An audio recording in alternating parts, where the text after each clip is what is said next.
How to disable notifications in the Gate.io application. Hi everyone, welcome back to another video from Trading for Beginners.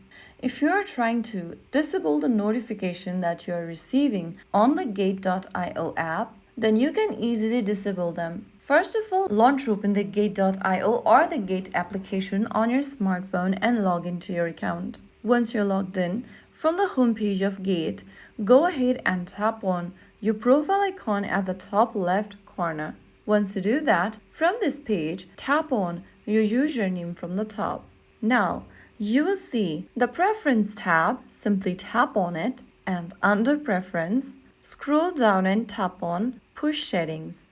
This will open up the Notification Settings tab. Tap System Notification and then toggle off any push notification you don't want to receive. For example, if you don't want to receive the account notification, you can turn off the option right next to email or the push option. If you want all the notification to be muted, toggle off all the switches on this page. You can also go to your device's settings menu, scroll down and tap on Notifications.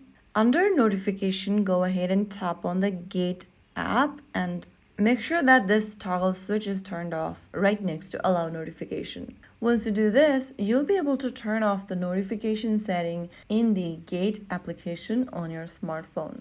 You can always enable the notification by toggling on this switch or going to your Gate application setting page, go to System Notification and switch on any notification alert you want to receive. So there you have it. If you found the video helpful, don't forget to like, share, and subscribe to our channel. I will see you again in the next video. Thank you for watching.